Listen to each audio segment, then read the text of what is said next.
പേരിൽ ഭാരതീയത, നിയമങ്ങൾക്കു കാഠിന്യം, നിയമ നടത്തിപ്പിനു ഗതിവേഗം, നടപടിക്രമങ്ങളിൽ ആധുനികവൽക്കരണം.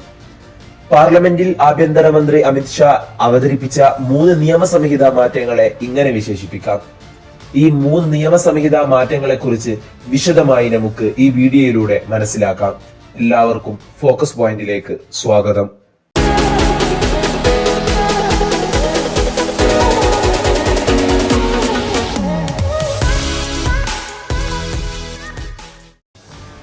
ഇന്ത്യൻ ശിക്ഷാ നിയമവും ക്രിമിനൽ നടപടിച്ചട്ടവും തെളിവ് നിയമവും പൂർണ്ണമായി ഉടച്ചുവാർക്കുന്നതിനുള്ള 3 ബില്ലുകളാണ് വർഷകാല സമ്മേളനത്തിന്റെ അവസാന ദിവസം ആഭ്യന്തരമന്ത്രി അമിത്ഷാ ലോക്സഭയിൽ അവതരിപ്പിച്ചത്.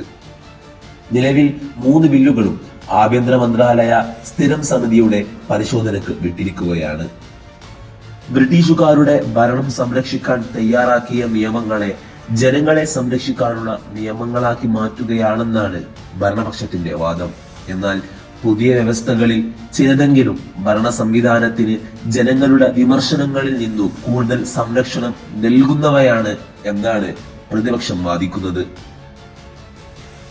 ഈ നിയമം കൊണ്ടുവരുന്ന പ്രധാനപ്പെട്ട മാറ്റം എന്ന് പറയുന്നത് നിലവിൽ ഇംഗ്ലീഷിലുള്ള നിയമസംഹിതകളുടെ പേരുകൾ മുഴുവനും സംസ്കൃതത്തിലാക്കുമെന്നാണ്.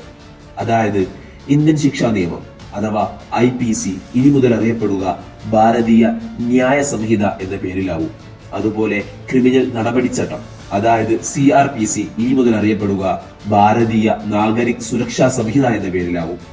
അതുപോലെ ഇന്ത്യൻ തെളിവു നിയമം ഇനി മുതൽ അറിയപ്പെടുക ഭാരതീയ സാക്ഷ്യ അധിനിയമം എന്ന പേരിലുമാവും. പേരുകളിൽ മാത്രമല്ല ഉള്ളടക്കത്തിലും കാര്യമായ മാറ്റങ്ങളുണ്ട്. സ്ഥിരം സമിതി പരിശോധിച്ച ശേഷം ബില്ലുകൾ പാർലമെന്റ് പാസാക്കിയാൽ ഇതു പ്രാബല്യത്തിൽ വരും. ശീതകാല സമ്മേളനത്തിൽ അവതരിപ്പിക്കാൻ കേന്ദ്ര സർക്കാർ ശ്രമിക്കുന്നുണ്ട് താനും. കോൺഗ്രസ് സഭാകക്ഷി നേതാവ് അധീർ രഞ്ജൻ ചൗധരിയെ സസ്പെൻഡ് ചെയ്തതിൽ പ്രതിഷേധിച്ച് പ്രതിപക്ഷ മുന്നണി അംഗങ്ങൾ സഭ ബഹിഷ്കരിച്ചിരുന്നു. തുടർന്ന് ബിൽ അവതരിപ്പിക്കാൻ സഭ ശബ്ദവോട്ടോടെ അനുമതി നൽകുകയായിരുന്നു. ഇനി ഈ പുതിയ ബില്ലിലെ ചില പ്രധാന വ്യവസ്ഥകളെ നമുക്ക് പരിശോധിക്കാം. ആദ്യമായി രാജ്യദ്രോഹം എന്ന വകുപ്പ് ഒഴിവാക്കി ദേശദ്രോഹം എന്ന വകുപ്പാണ് ഇനി മുതൽ ഉണ്ടാവുക. രാജ്യത്തിന്റെ പരമാധികാരത്തിനും അഖണ്ഡതക്കും ഭംഗം വരുത്തുന്ന പ്രവർത്തനങ്ങൾക്കു കർശന ശിക്ഷയാണ് പുതിയ നിയമസംഹിത നിഷ്കർഷിക്കുന്നത്. അതുപോലെ ഭീകരവാദവും കർശന ശിക്ഷയുടെ പരിധിയിലാണ് ഇനി മുതൽ വരിക.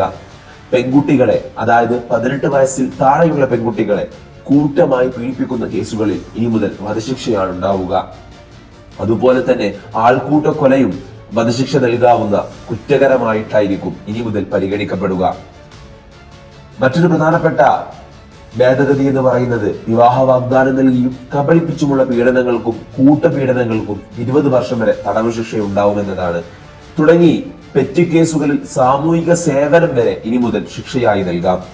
അതുപോലെ ഏതു പരാതിയും 90 ദിവസത്തിനകം പരാതിക്കാരനെ നടപടിയുടെ വിവരങ്ങൾ അറിയിക്കണമെന്നും പുതിയ നിയമസംഹിത നിഷ്കർഷിക്കുന്നു.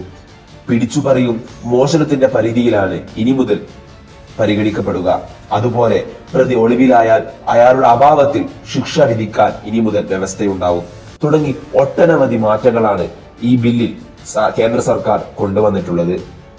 ഇനി ഈ മാറ്റങ്ങളെ ഒറ്റ നോട്ടത്തിലൊന്ന് പരിശോധിക്കാം.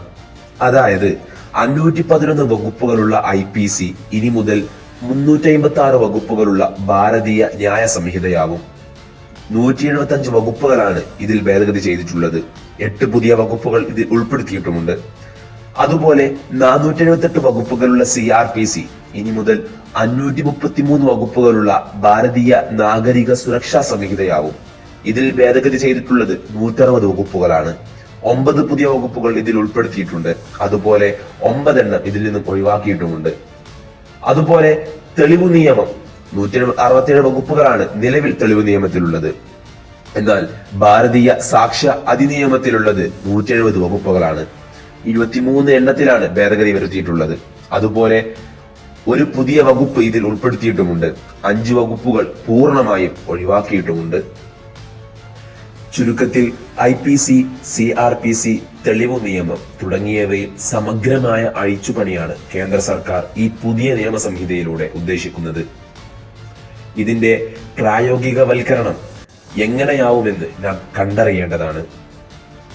മറ്റൊരു വീഡിയോയിൽ മറ്റൊരു വിഷയവുമായി വീണ്ടും കാണുന്നതുവരെ എല്ലാവർക്കും ഗുഡ് ബൈ.